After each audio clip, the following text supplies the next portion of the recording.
Hi everyone, and welcome back to my channel. Thank you so much for being here.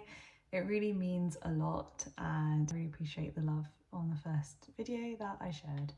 So yes, I am here today to share a few tips and tricks about how I manage when times feel a lot busier, when there feels like there's just a lot on your plate and there are multiple priorities that you're juggling at one time, and just to help if you're going through a similar thing or you have a busy period coming up, and just hopefully some useful things that help me and hopefully will help you. So just for context as well, I'm currently recording this in summer and I feel like summer is usually quite a busy time for people. I 100% know that sometimes I tend to maybe overcommit to things and maybe not leave enough time just for downtime, and I think I've learned that a lot through the past few weeks, is how important it is just to have a break between things. And I'm so grateful that there's so many lovely things happening right now, beautiful experiences like seeing loved ones, like the lovely weather, all of that sort of stuff. But obviously managing that with like working from home, working in the office, family commitments, there's just more than one thing happening. So just making sure that if work is feeling busier, for example, if home life is feeling busier, what can we do to navigate through that time? So yes, I will kick off really with the few key things that I wanted to share. So just looking at the notes that I've made. So firstly, I feel like emotional kind of checking in is really important. So for me, I currently journal every day. I used to journal every day, then I took a break and I then realized how important journaling is. I can't even describe it. I was telling a loved one the other day how incredible it is to put your thoughts down to paper and try and resonate and understand with whatever's going on inside that can't be articulated just through thinking about it, if that makes sense. So there are a few great journals out there. I've been doing the 5-minute journal for ages and I just decided to switch it up a little bit and try something new. So the one that I have here is called the 6-minute diary. So I got this from Amazon and it's actually really great. I think it is also quite similar, again, very similar to the 5-minute journal name, obviously. But what I really like about this is if I open a blank page, for example, it just goes straight into a few questions, but really simple questions. So if you'll see here, you might not be able to see, but like I'll maybe link to this in the description, I definitely will. But basically it says what you're grateful for, asking that question first, how you'll make today great, and a positive affirmation for yourself. It could be anything. And there's also a lovely quote there just to cut the tone for the day. And I think a lot of the habits that we do, which I really want to make another video on, is what is the foundation for the rest of our day. Like the first like half an hour to an hour really sets the tone of our day. So doing this I think has really helped get clarity, and the end of this really helps too, because it says what my good deed of today was, what I learned today, and great things that I experienced today. So I feel like those kind of questions that we ask ourselves just to check in and see how we're feeling, I think really has helped. But also journaling on a longer term scale, looking at maybe a longer period of time and finding out why we might have been feeling maybe down or overwhelmed or something like that.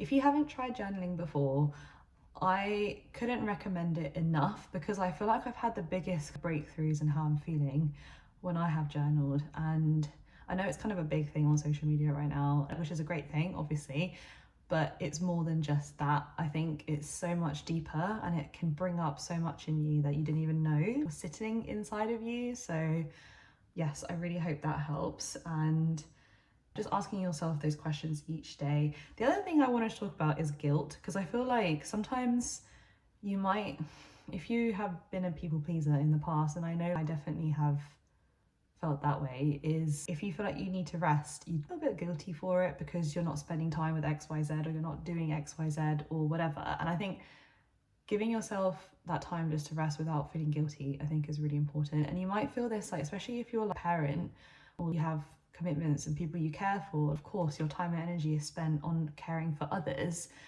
But if you need that, like I was talking to one of my friends recently who is expecting, and she was saying like getting work and loved ones and all that, how do we start? And I think it's just so interesting. So just taking that time just to understand that it's not a bad thing to rest.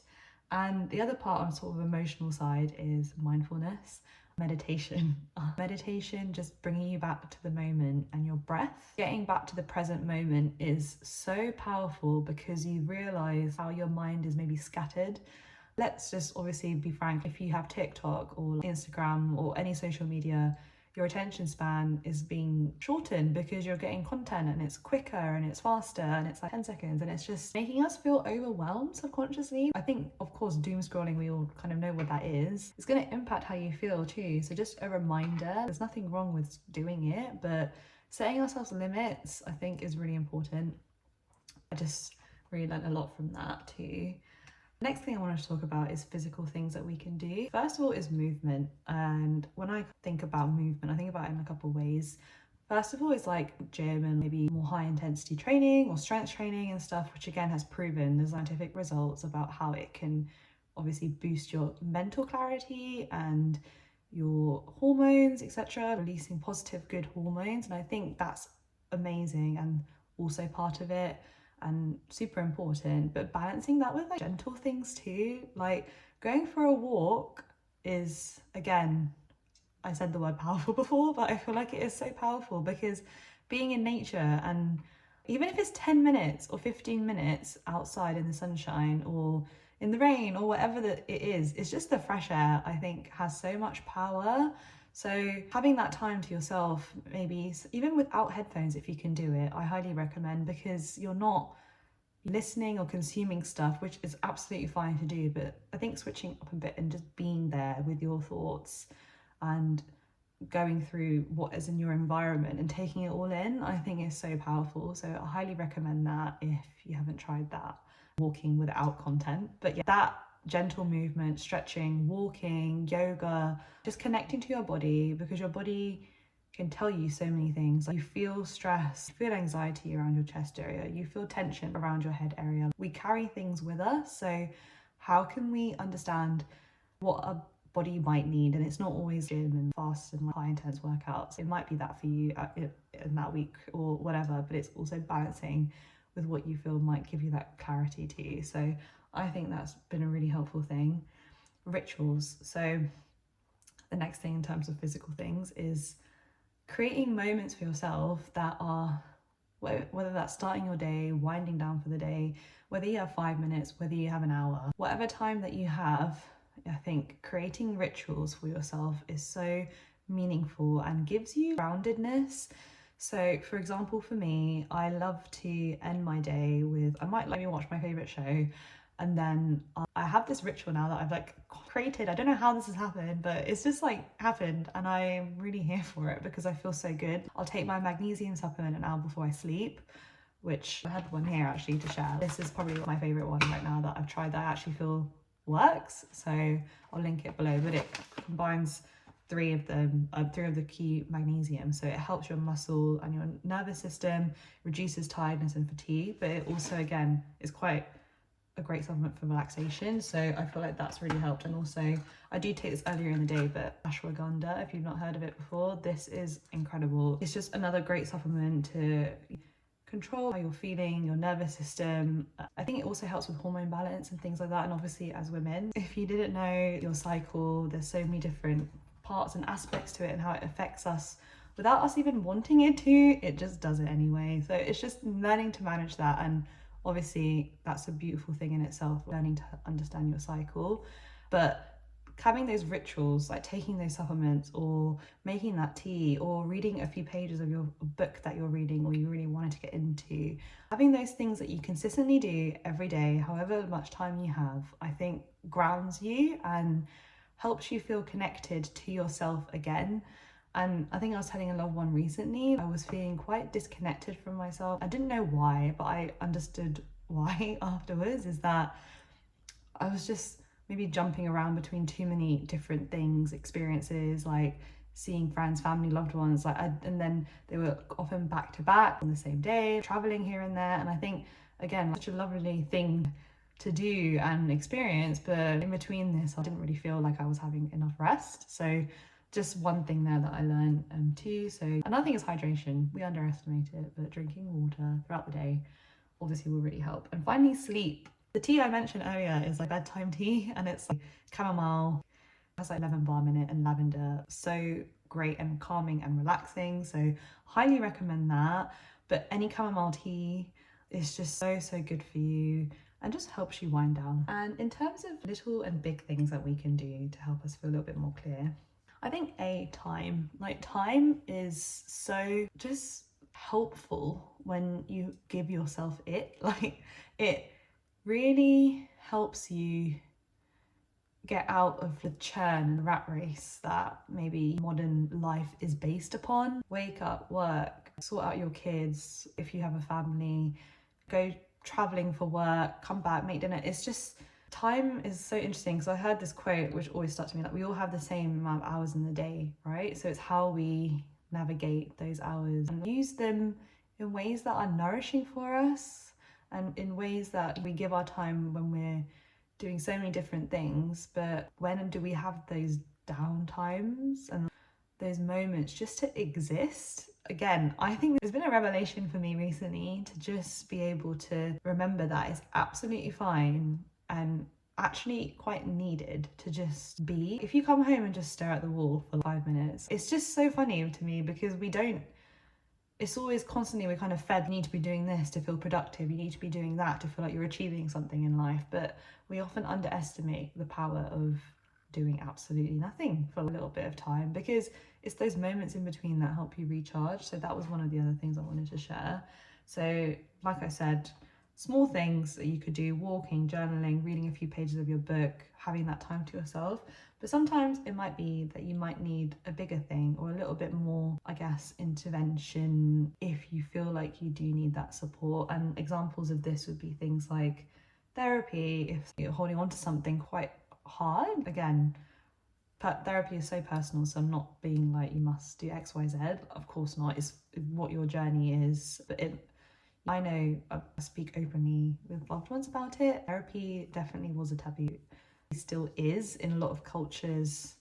I think obviously certain generations are trying to help that change, but I know that there's times when I've needed to do that, and if it's been bigger life changes. So whatever that looks like for you, normalizing these things, it's taking care of your mind and your mental space 100%. Other things, even just having a wellness day for yourself, whatever that looks like. If a loved one can take care of your kids for you for the day, or whatever support you might have around you, or even if there isn't that support around you, how can you maybe make, whether it's an hour, where can we make that time for ourselves and prioritize? And not to, again, it's a quote that many people have heard. I'm sure you've heard this quote, but the whole notion of you can't pour from an empty cup, I think really resonates. So I highly recommend that. But yes, I feel like those are probably the key things that I really wanted to share with you today. I really hope it's been helpful, whether you've been feeling burnout or overwhelmed with something or a few things going on in life. Just remember, you are the center of your whole life, obviously. And if we're not taking care of how we are feeling, asking ourselves as a friend, how are you feeling really? What is on your mind? Why might I be feeling that way? Journaling these sort of questions really does, I think, prove to be enlightening and can help you maybe get out of that feeling and work through it. But just remember, there's nothing wrong with feeling that way too.